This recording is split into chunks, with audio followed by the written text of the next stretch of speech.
Your Highness Sheikh Mohammed bin Zayed Al Nahyan, President of the United Arab Emirates.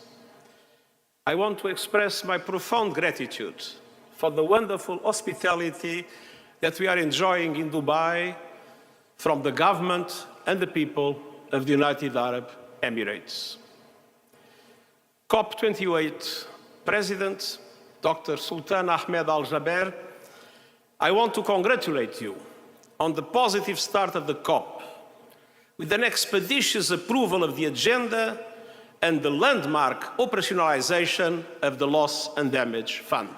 Congratulations. Your Majesties, Your Highnesses, Your Excellencies, friends, all protocol observed. Just days ago, I was on the melting ice of Antarctica. Not long before, I was among the melting glaciers of Nepal. These two spots are far in distance, but united in crisis. Polar ice and glaciers are vanishing before our eyes, causing havoc the world over, from landslides and floods to rising seas. But this is just one symptom of the sickness bringing our climate to its knees, a sickness only you, global leaders, can cure. Excellencies, Earth's vital signs are failing.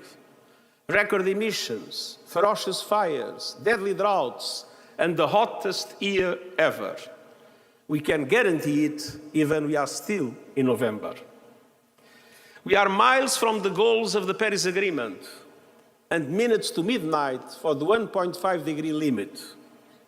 But it is not too late. We can, you can prevent planetary crash and burn. We have the technologies to avoid the worst of climate chaos if we act now. The Intergovernmental Panel on Climate Change has charted a clear path to the 1.5-degree world. But we need leadership, cooperation, and political will for action, and we need it now. It's true, our world is unequal and divided. As we see in this region, conflicts are causing immense suffering and intense emotion. We just had the news that the bombs are sounding again in Gaza. And climate chaos is fanning the flames of injustice. Global heating is busting budgets, ballooning food prices, upending energy markets, and feeding a cost of living crisis. But climate action can flip the switch. And renewable energy is the gift that keeps on giving. It's good for our planet, our health, and our economies, cleaning our air, meeting the world's growing energy demand, connecting millions of people to affordable electricity, bringing stability and security to markets, and saving money, as renewable energy has never been cheaper. Excellencies, friends, the diagnosis is clear.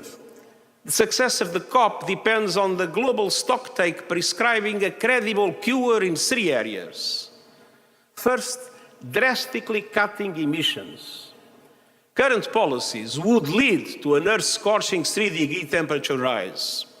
So the global stocktake must set clear expectations for economy-wide national determined contributions presented by all countries that cover all greenhouse gases and align with 1.5-degree limit.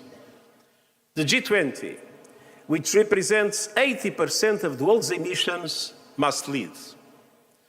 And I urge countries to speed up their net zero timelines to get there as close as possible to 2040 in developed countries and 2050 in emerging economies.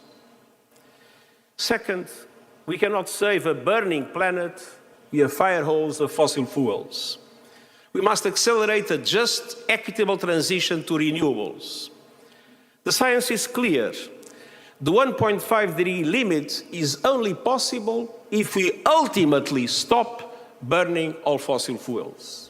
Not reduce, not abate, phase out with a clear time frame aligned with 1.5 degrees.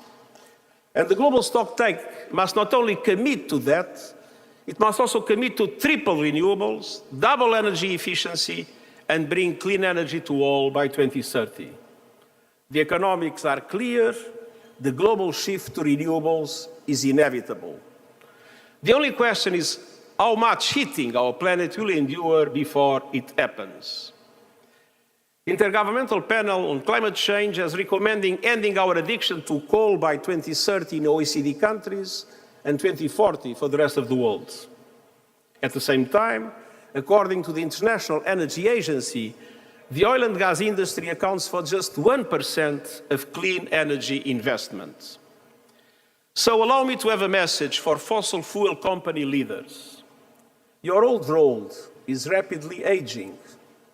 Do not double down on an obsolete business model. Lead the transition to renewables using the resources you have available. Make no mistake, the road to climate sustainability is also the only viable pathway to economic sustainability of your companies in the future. And I urge governments to help industry make the right choice by regulating, legislating, putting a fair price on carbon, ending fossil fuel subsidies, and adopting a windfall tax on profits. Excellencies, third, climate justice is long overdue. Developing countries are being devastated by disasters they did not cause. Extortionate borrowing costs are blocking their climate action plans, and support is far too little, far too late. The global stocktake must commit to a surge in finance, including for adaptation and loss and damage. And it must support reform of the multilateral development banks to leverage far more private finance at reasonable costs for developing countries in climate action. And developed countries must show how they will double adaptation finance to $40 billion a year by 2025, as promised, and clarify how they are delivering on the $100 billion as promised. Excellencies, the climate challenge is not just another issue in your inbox. Protecting our climate is the world's greatest test of leadership. And so I urge you to lead. Humanity's fate hangs in the balance. Make this COP count. Make this COP a game changer. Make this COP the renewal hope in the future of humankind. Thank you.